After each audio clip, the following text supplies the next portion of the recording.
محترم په میدان حشر کې به قرآن مجید یادون کې د ډېر زیات عزت ورکولی شي. په خپل قرآن کریم به د هغه انسان سفارش کوي او هغه ته به د کرامت تاج او د عزت جوړه اغوستلی شي. ځکه په یو روایت کې راځي نبی علیه الصلاة والسلام ارشاد فرمایلی دی چې د قیامت په ورځ به قرآن کریم د الله تعالی په دربار کې حاضر شي او عرض به وکړي ای ربا دې صاحب د قرآن ته جوړه ور واغونده، نو هغه ته به د عزت تاج ور واغوستلی شي. بیا به قرآن مجید سفارش کوي چې په دې اعزاز کې نور هم اضافه وکړه، نو هغه ته به د عزت تاج ور واغوستلی شي. بیا به قرآن مجید وایي چې ای ربا د دنه راضي شه، نو الله تعالی به ورته خپله رضا نصیب کړي.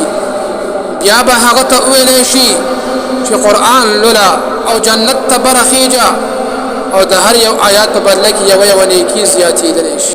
دا د هغه سړي اعزاز دی د چا چې نن د عامو دنیادارو په نظر کې هیڅ حیثیت نشته دی، بلکې هر انسان ورته په سپک نظر ګوري.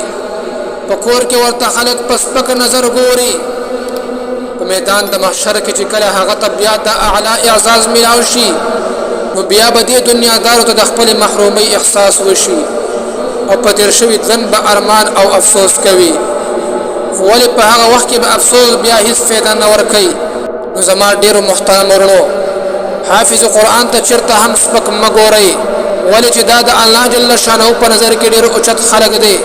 الله جل شانه ته دا خلک په مخ د ځمکه باندې ډېر زیات محبوبین دي. الله جل شانه دې زموږ په زړه کې د علماو د حافظانو سره مینه محبت پیدا کړي. وما علینا الا البلاغ.